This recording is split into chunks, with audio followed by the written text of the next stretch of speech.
Hello, everyone. Thank Hi. you for joining us. And a very warm welcome to Andrea Baldo, the CEO of Mulberry. I'm Bella Webb, the Sustainability Editor at Vogue Business. And over the next half an hour or so, we're going to be walking through Andrea's turnaround plan for Mulberry, where sustainability fits into that, and ultimately how we can use business as a force for good. Now, Andrea, before we dive into your current role, you joined Mulberry in September. I want to just take a moment to look back because you joined off the back of roles at Marni, Ganni, Diesel, among many others. What have your previous roles taught you about using business as a force for good? If I'm here today is because I've been exposed and probably trained in the last 5 years in Denmark. Mm-hmm. Because if I was coming here 6 years ago, probably I would be not in this stage. And so I have a lot of credit to give to Nikolai Refstrup, the founder and dite of Ganni, and Eva Kruse, Global Fashion Agenda, and Federica Marchionne, and my responsibility board, where Lily Cole was the one that gave me more than had a hard time. So I've been tested through this, and I'm here, I think, today really to share what I've learned. So you will get, what I got from that experience and what I'm trying to bring in this one. So if I think about what I think I get to the core, first is bring the customers with you in an authentic and honest way. I think that was a kind of counterintuitive coming from luxury, where you want to showcase only the best part of yourself. I think in this journey through sustainability, it's going to be messy, and it's better to show how messy it is. Obviously, not everybody of the customers are interested in that part, but the one they really want to see. And so honest and transparent communication, I think it's something that is key, and I will bring that definitely into the Mulberry experience. The second part is that we like it or we don't like it, it's a capitalist society where capital is allocated based on return. And even a lot of things are changing, and I see it in investors as well. Still, you have to do well to do good. And so performance, profitability is an important part. Obviously, within the framework that we have of B Corp, is not just the most important, but is a framework. So you need to find a balance between the two. And that brings me to strategy, which is kind of topics I love, which is how you make this into a company that is able to provide the both of them, which is how you use your then sustainable objectives as a differentiation. In our industry, differentiation is key. And so you need to find an angle that actually makes the customers resonate for what you are trying to do, but that's not enough.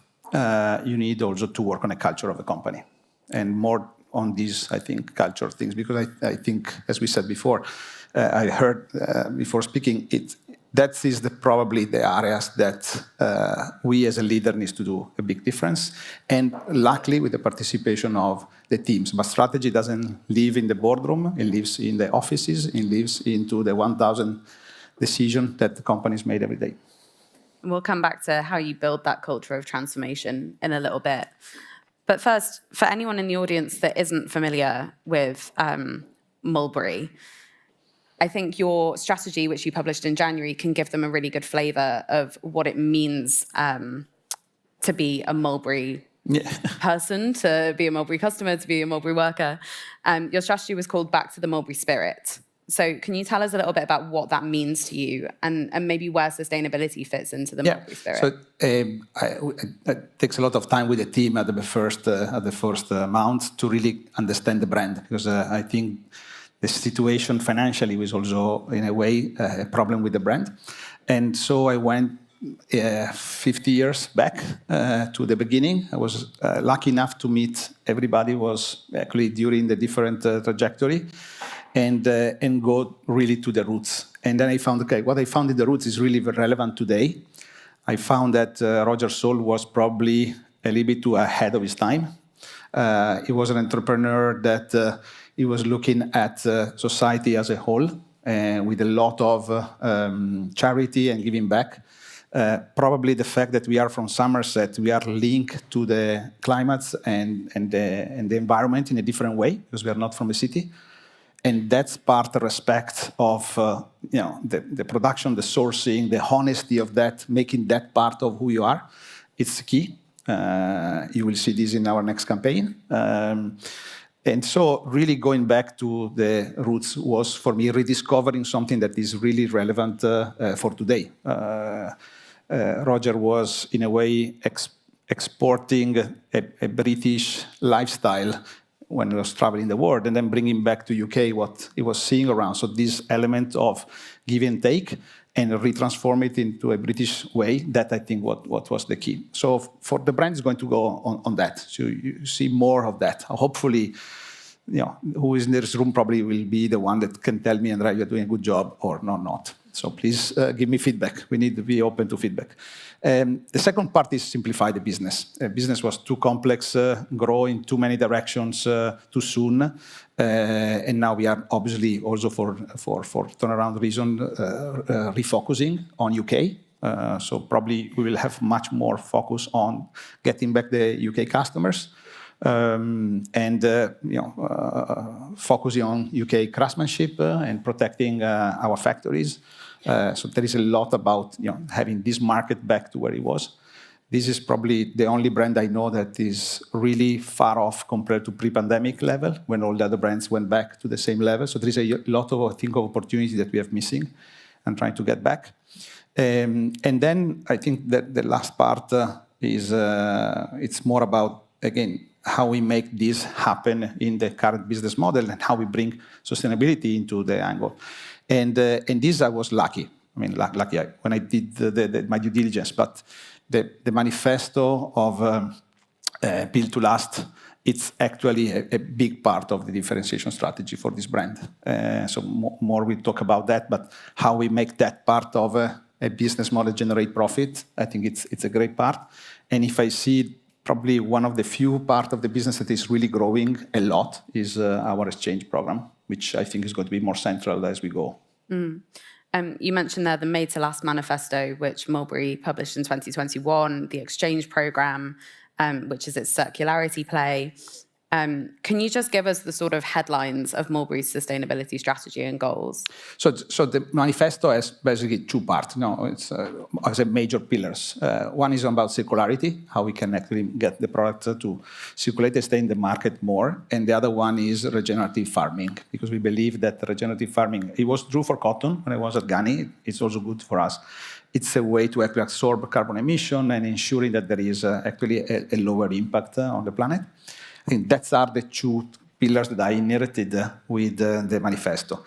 We were talking with the team as we have unleashed the strategy in January, and one part of the strategy is really about circularity and culture. We are going to review that, obviously, and make it more tangible, the strategy, than just an impactful statement. And I think we are going on three directions. So one direction is climate. So it's really about how can we reduce carbon emission. And coming from a brand that was banning virgin leather and working now with leather, you understand it's a task for me to reassess how does it mean for a brand that has that kind of element, a material at the center of the strategy. The second part is about circularity, so how we can make a circular business model a bigger part of the business we are doing. Today is 1% of the business in UK, which is already a lot compared to other standards.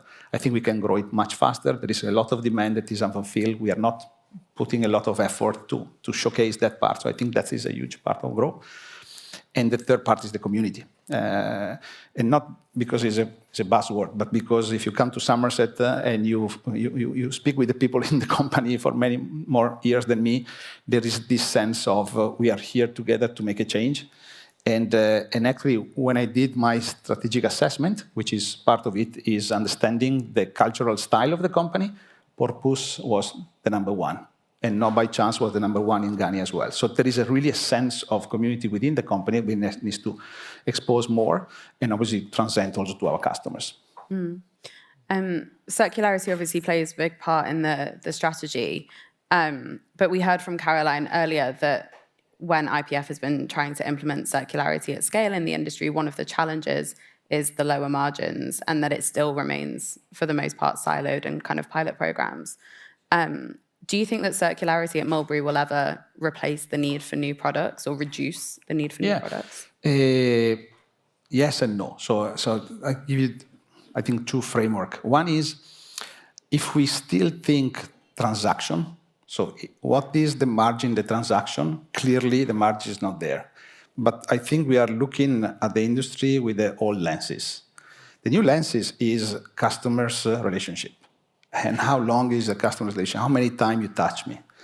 And so the point that I have the opportunity to enter and work with me through recycle or exchange is not the transactional element. It's what the brand means for you and how much I can get you back to me. And so the relationship is much longer time. So when you start looking at that in some, DTC is more lifetime values, which I also argue that is not always the right measurement. But the idea that the transaction is more than just one, but is over time, I think is the right framework. And in that, actually, every transaction that increase my EBITDA or my profit or my cash is a positive one. Now, the issue is that if you look just of what has the most important, you will just stay where you are.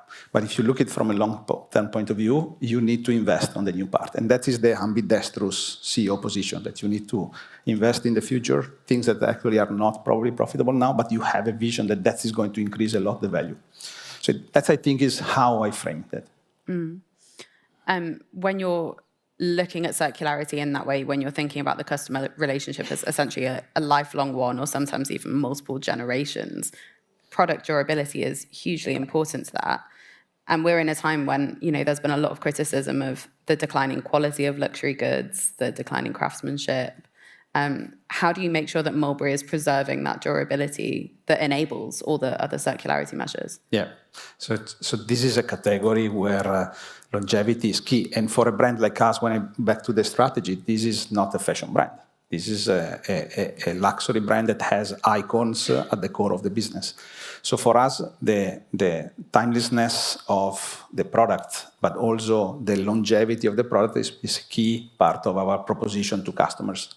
And so for that reason, how you do that, you actually invest in your supply chain, you invest on the material, you don't trade down, and you ensure that the promise to the customer is that I can take care even 10 years, 20 years after the purchase. And that is a promise since the beginning. I go back to Roger, that was one of his promise. So the fact that you can actually, exchange, repair, rejuvenate, and today, also in today's world, exchange it for a different product. And if you are obviously a most sustainable customers, probably second-hand is your most responsible choice. So you come for us for that. So that is the part. And for that reason, leather become an important part, because I haven't found material that are able to age very well, and so that you are proud of your bag of 20 years ago and still you are proud to wear it today. Or you can repair it and refresh it in a way. Leather has that element. So it means that leather is going to stay at the center of our strategy. Not only that, obviously there is recycled nylon and bio-based materials, Scotch grains. So we have other materials coming, because in CO2 emission reduction, you need also to get out in a way of leather or reduce it. But leather will be central for us. It's how we can reduce the impact of the leather manufacturing from the farming until we bring it to stores. And that is the challenge that we have. Yeah.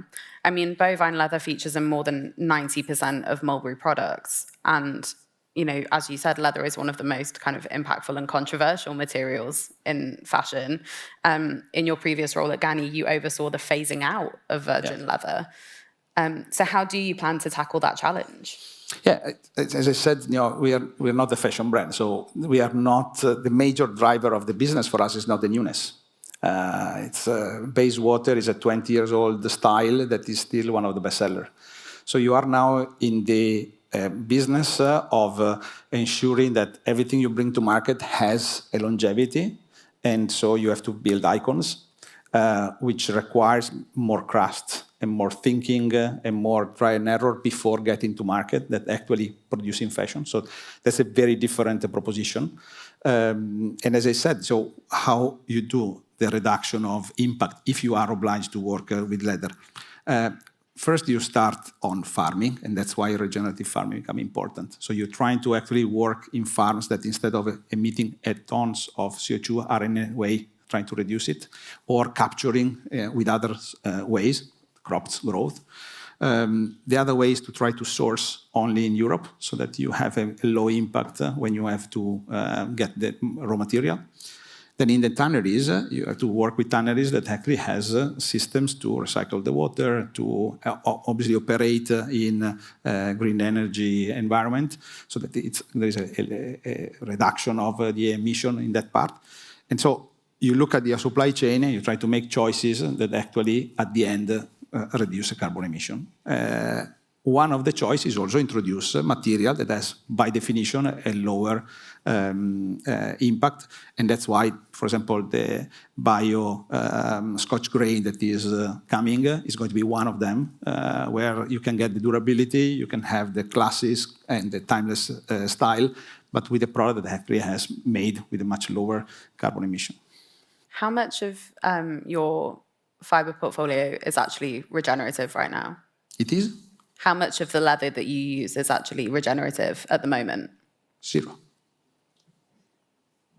So how are you going to ramp that up? Because it's notoriously hard to do. Right. So the question is, how was the responsible material in Ghana when I started? 2%. So you don't do that by coming here and say, oh, fantastic. No, you have to work with that. So Pasture Leather UK is one of our partner. British Pasture Leather, that's Alice Robinson and Sarah Grady. Exactly. Yeah. So it's how you go there and how you get that kind of material, and you try to put it in your offer. That starts with design. Doesn't start with sustainability.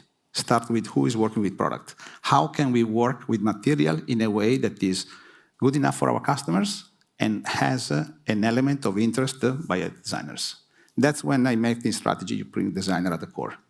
Because everything you wear has been designed by somebody. And that decision is done much earlier in the process. That's the unlock.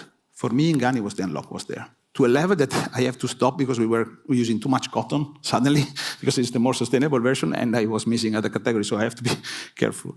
But yes, the unlock is in the design process. And obviously, back to culture, how you do that. It's not about rewarding, but it's about celebrating. 1%, 100% growth, 3%, better than the last year. It's measuring and make it visible. And that is a cultural part that I describe, because it's not just one office and the after office. And to do that, if you have a great culture around it, it's easier. What are some of the ways that you are working to shift the culture at Mulberry? Because that is a very intangible, often, and difficult thing to do. It takes a lot of time to change people's values and behaviors. Yeah, you exactly said that. Culture is values and behaviors. And so it's sometimes difficult to change. But there are, I say, 2 preconditions that makes transformation more feasible.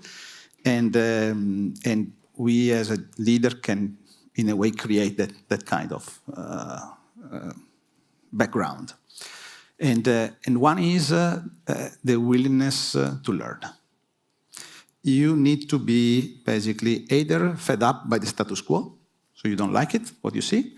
Either you have to be curious and learner, and you are always looking for new way to do new things, or restless, isn't it? This is very personal, obviously, comes different part of your life, but in a company, you can generate that. And obviously, there's a lot about leadership and what is my behavior and behavior of my executive team, because that is cascading to the company. So if we're now becoming not happy with what we see, but we want to make a change, and we are curious to do that, and we are fine to go outside the comfort zone. So it's fine to actually challenge each other when we are not in agreement. That's actually is how you start creating this kind of willingness to learn environment. And the second part, you need to have a high stake at play. You need to actually have a reason to actually make a change. So for us, the company is almost bankrupt. I have a great reason to make change. Everybody see that there is a reason to make change. So for me, it's easier on that.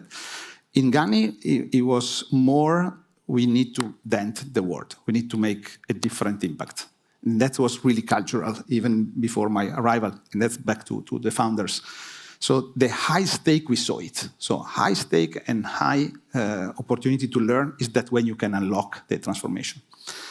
Those are the preconditions. Then to make that happen, leaders need to care. So really needs to show that that is what they meant. And the behavior, the consistent behavior is the key part. The second part is how you make it this part of your business model, so that how can this part becoming an important, maybe not the beginning, in a journey way, how you make that visible. So back to measurement, it needs to be visible to everybody, and it needs to be visible internal and external. I think that's the hard part. And then how we embed in the culture in the 1,000 decisions we made. So how can we hire people that are more that tendency naturally, how we can train the people inside to make choices that is not just about speed, quality, and price, but you put also a sustainable angle. How you capture some of the externality that I think we were speaking before me into your cost, so that your decision is not based just on this. I think that is the part that is more technical and boring. But without all of them, you don't get transformation. So that's how I think I try to do it. Yeah. There are also some very kind of tangible everyday changes that you're making. Can you tell everyone about your policy on red meat? Oh, yeah. So there are sometimes, and if you study culture probably, you understand that a community group around something. Church is the bell. So there is element that congregate together. In Ghani was our waste coffee, turn it into mushroom in the cafeteria. So you come to the cafeteria in Ghani and you see mushroom growing in a tech. We will obviously harvesting them and eating, but the whole idea that the coffee that we were using were going into something and it was visible to everybody entering. So we need to make the same into Mulberry.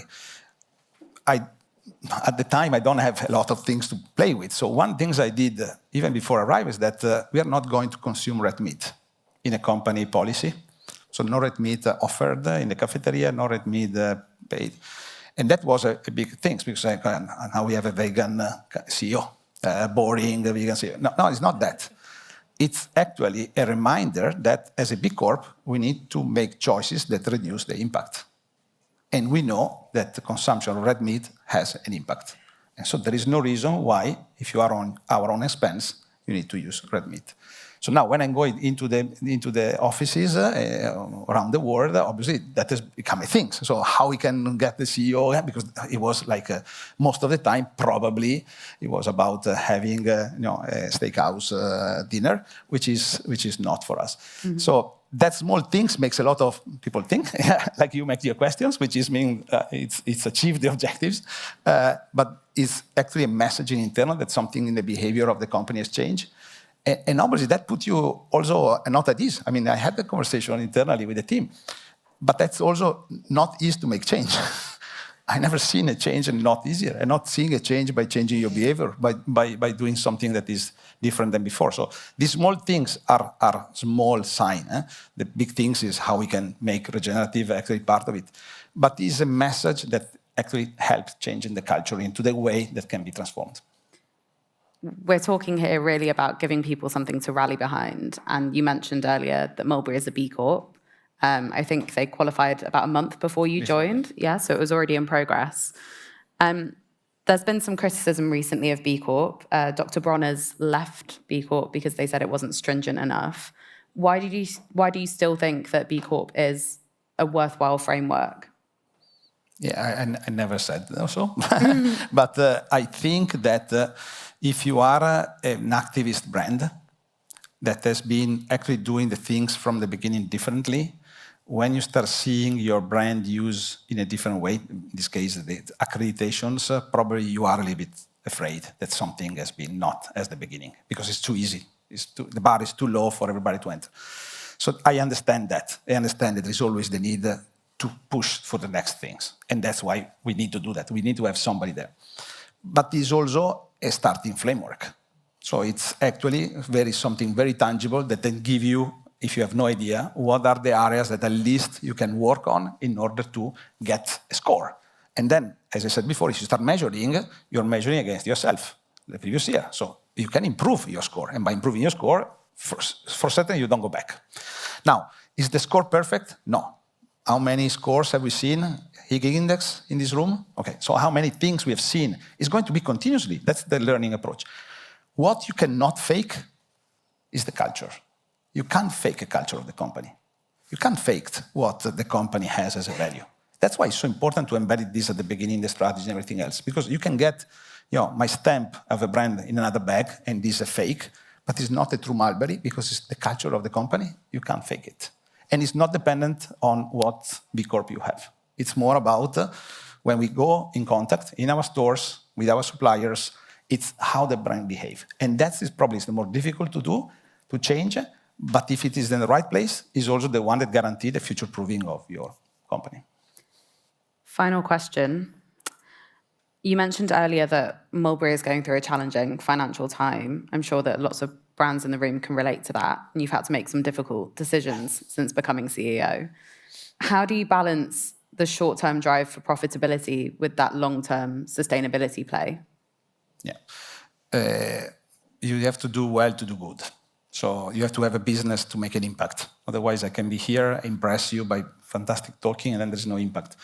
So you need to have a business. And so the priority is pretty clear when you are in turnaround what you have to do. You have to reduce your cost and your sales and facilitate and simplify the business in order that you can defend that to start the business again. And that's what we are doing at the moment.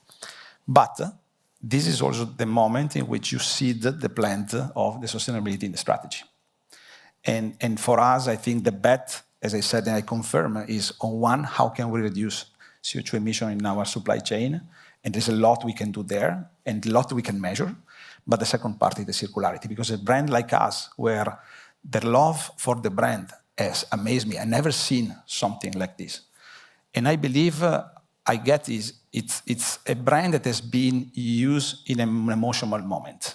When you have to gift yourself for an achievement, when you have to give somebody, when you have been the first job, when you graduate, there's this element of connection with the brand that is a huge advantage, but that will stay with you for the lifetime. So this brand needs to have circularity at the center, because the way you want to communicate with the brand and stay in contact is along your lifetime. You want actually to give your bags to your grandchildren.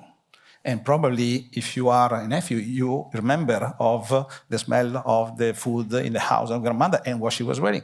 All this is part of the brand ethos, and that's required longevity. And that's why we have 15 people, craftsmen that are working to make the bag rejuvenate, to actually do an exchange. Can we do that better? Yes. Can we do that profitably? Yes. There is demand for that for the customer? Yes. So all this yes makes that part of the strategy from the beginning. Now, is 1% of our business in the UK, in a struggling business? I think in 5 years can be 10% in this market. And so that's going to be part of the strategy. I think that is all we have time for. Andrea, thank you so much. Thank you. Thank you, everyone, for listening. Thank you very much.